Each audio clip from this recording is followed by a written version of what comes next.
Ketika Kai Havertz mencetak gol di menit ke-6, itu sepertinya seluruh skenarionya Arteta berjalan sesuai rencana. Arsenal bisa bertahan sempurna, menutup setiap ruang, dan juga membuat mesin serangan PSG sepertinya kehilangan arah. Tapi ada yang tidak diperhitungkan oleh Arsenal, yaitu juara sejati tidak panik saat tertinggal, mereka menunggu bertahan lalu menghukum. Bahwa Arsenal memenangkan taktik, iya, tapi PSG memenangkan Liga Champions untuk kedua kalinya back to back secara berturut-turut. Sobat-sobat Papatola, selama 59 atau 60 menit Arsenal sepertinya sudah berada di jalur juara, tapi PSG datang sebagai mental juara bertahan yang luar biasa. Sebelum kita lanjutkan review match laga seru final UCL tadi malam, jangan lupa kalian untuk like, share, subscribe, dan berikan komentar-komentar terbaik kalian sobatku di channel Papatola Football. Mari kita bahas pelan-pelan ya. Aduh, menarik ini, menarik. Sobat-sobatku, partai final di Budapest, Hungaria ini memang tidak seperti partai final tahun kemarin di mana ada pesta gol ya. Sewaktu PSG juara mengalahkan Inter Milan. Tapi laga kali ini menjadi laga duel, adu kesabaran, adu disiplin, dan juga adu pertarungan taktik tingkat tinggi antara Luis Enrique versus Arteta. Ini adu kecerdasan ini. Jadi selama lebih dari 1 jam Arsenal sudah berada di jalur juara. Tapi PSG menunjukkan kualitas bahwa selama ini kan mereka sering ditanyakan kalau mereka itu bisa bertahan di bawah tekanan nggak, dan terjawab tadi malam. Jadi walaupun mereka tertinggal cepat di menit ke-6 dan Ousmane Dembele bisa menyamakan kedudukan di babak kedua, situasi berubah. Tapi begitu pun kita coba analisa dulu, review match dulu sobatku, mulai babak pertama. Di babak pertama Papatola harus bilang bahwa Arsenal menang taktik. Arteta dengan rencananya jelas sekali bagaimana dia menyusun rencana di babak pertama. Dia tahu kalau PSG ini tim yang punya kemampuan kontrol bola yang bagus, rotasi serangan atau rotasi posisi yang bagus, serangan kombinasinya bisa melalui Vitinha, Fabian Ruiz, Dembele, dan juga Kvaratskhelia. Dan karena itu dia tahu bahwa Arsenal tidak perlu menguasai pertandingan. Mereka justru membiarkan PSG untuk pegang bola lama. Dan ini menjadi pendekatan yang juga pernah dilakukan oleh Atletico Madrid pada masa Diego Simon ya. Dia membiarkan lawan mendominasi wilayah, tapi dia menutup semua jalur progres, jalur passing progresif. Hasilnya terlihat di menit ke-6, rencana Arteta berjalan dengan baik. Berawal dari situasi clearance yang buruk dari Marquinhos, kaptennya PSG, berubah jadi peluang ketika bola memantul ke Leandro Trossard dan Kai Havertz bergerak cepat menyerang dari ruang kosong dan melepaskan tendangan keras dan tidak mampu ditahan oleh penjaga gawang PSG. 1-0 untuk keunggulan Arsenal. Seluruh fans berteriak histeris, bersorak-sorai ya. Karena kemudian mereka tidak tahu bahwa gol ini akhirnya mengubah seluruh narasi pertandingan. Unggul 1-0 bukan membuat Arsenal ingin menambah, tapi mereka semakin nyaman dalam bertahan dalam blok rendah yang betul-betul menengah rendah ya. Dan di babak pertama ini memang Arsenal bisa mematikan PSG. Ada 3 aspek utama kalau menurut Papatola kenapa Arsenal bisa mematikan PSG di babak pertama. 1, Arsenal mampu mengisolasi Kvaratskhelia. Ini penyerang sayap yang lincah dari Georgia ini kan, ini sumber kreativitasnya PSG nih di sisi kiri. Tapi Arsenal melakukan double cover. Bek kanan sudah pasti menghadapi Kvaratskhelia. Ditambah siapapun gelandang terdekat datang membantu sehingga pemain Kvaratskhelia ini tidak mampu mendapatkan situasi 1 lawan 1 yang menjadi keunggulannya. Jadi ini yang membuat si Kvaratskhelia tidak punya atau jaranglah dia masuk ke half space. Dia kemudian kombinasinya dengan Fabian Ruiz terputus dan efeknya PSG kehilangan outlet progresi utama dari sisi kiri. Kemampuan kedua, aspek kedua kemampuan Arsenal mematikan PSG di babak pertama adalah mereka bisa menutup Vitinha. Mereka tahu Vitinha adalah otak permainan dari PSG. Dan Arteta meminta secara khusus pada Declan Rice, dan juga Martin Odegaard untuk bergantian ya menutup jalur umpan ke Vitinha. Jadi PSG memang mencatat dominasi penguasaan bola, tapi itu di area yang tidak berbahaya.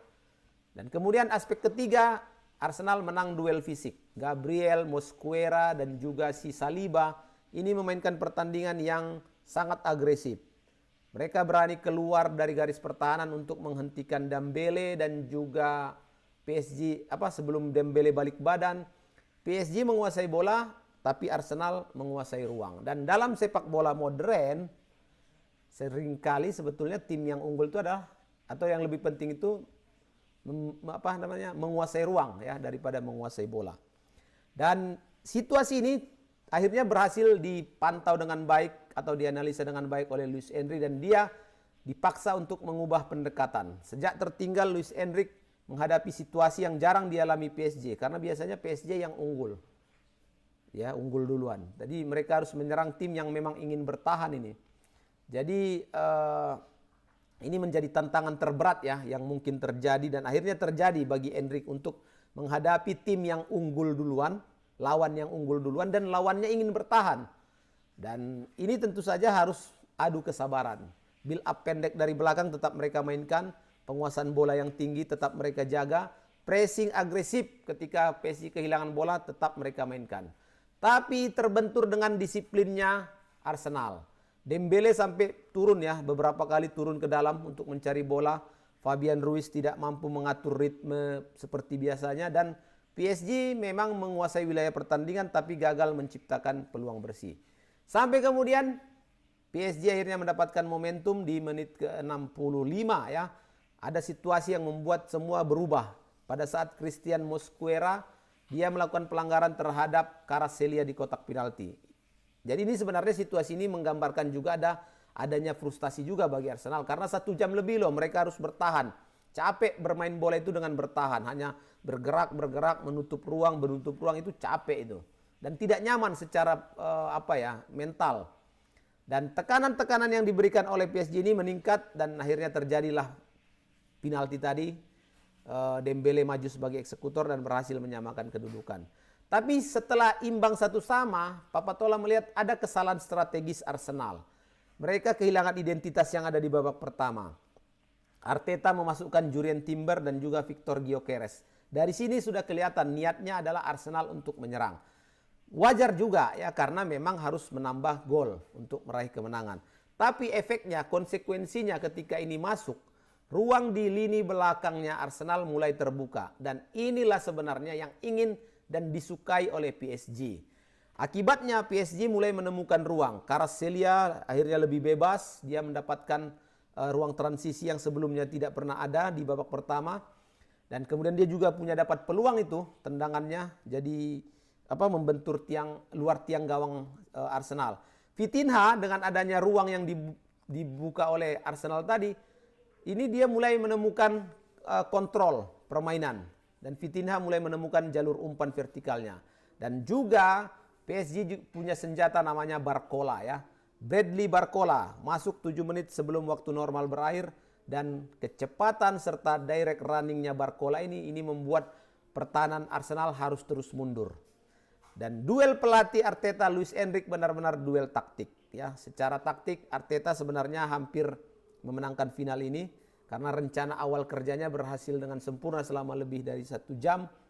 Tapi kemudian Luis Enrique ya mampu merubah situasi, dan dia betul-betul menunjukkan bahwa versi PSG lama itu kan panik kalau tertinggal. Tapi ini versinya PSG Luis Enrique justru tetap lebih sabar. Mereka tidak perlu mengubah identitas. Tidak ada perubahan yang drastis, tidak ada bola panjang yang panik. PSG terus memainkan sepak bola yang sama hingga mereka menemukan celah. Inilah alasan banyak pengamat-pengamat yang bilang bahwa Luis Enrique ini memang sejajar dengan pelatih elit di era-era modern ini. Di pertandingan tadi malam, kalau Papatola lihat pemain kunci masih dipegang oleh Ousmane Dembele. Dia man of the match versi taktik ya. Walaupun hanya 1 gol dengan tendangan penalti, tapi pergerakan Dembele terus mengacaukan struktur Arsenal. Dia turun ke lini tengah, bergerak melebar, dia juga bisa menjadi titik awal serangan dari PSG. Dan tentu saja gol penalti Dembele mengubah momentum final. Di kubu Arsenal, Declan Rice juga walaupun kalah, Rice bermain luar biasa. Dialah salah satu alasan utama kenapa Vitinha tidak bisa bekerja seperti biasa di babak pertama. Dia membuat Vitinha tidak bisa berkembang. Dan kemampuannya Declan Rice membaca ruang dan memutus alur serangan PSG sangat menonjol tadi malam. Dan Kai Havertz juga bagus sekali permainannya, mencetak gol pembuka untuk Arsenal dan pergerakannya di belakang garis pertahanan PSG sangat cerdas. Ada juga Matvey Safonov ya, penjaga gawang PSG bermain di final ini tentu butuh mental yang bagus. Walaupun tidak terlalu banyak penyelamatan di waktu normal, tapi Safonov mampu memberikan penyelamatan di babak yang sangat genting, babak adu penalti. Jadi kalau selama 120 menit itu adalah adu taktik, adu mental, Arsenal punya peluang juara, tapi itu tadi penalti ini memang sesuatu yang ya sudahlah, tidak bisa kita jelaskan secara detail ini karena memang persentase gol dan ditahan ini terlalu jauh gapnya, ya kan. Jadi walaupun Arsenal masih memiliki peluang ketika David Raya mengagalkan tendangan Nuno Mendes, tapi Eze gagal memanfaatkan kesempatan. Dan Gabriel Magalhaes akhirnya mengirimkan bola jauh ke atas mister gawangnya Safonov ya. Dan Lucas Beraldo memastikan kemenangan PSG. Skor berakhir 4-3. Sobat-sobatku, itu dia review match Papatola di laga final UCL. Berikan komentar kalian sobat, berikan opini kalian. Selamat untuk PSG sudah kembali berhasil meraih juara dan mengangkat trofi si kuping besar untuk back to back kedua kalinya. Sampai jumpa di video-video Papatola berikutnya. Jangan lupa kalian untuk like, share, subscribe, dan berikan komentar terbaik. Assalamualaikum warahmatullahi wabarakatuh.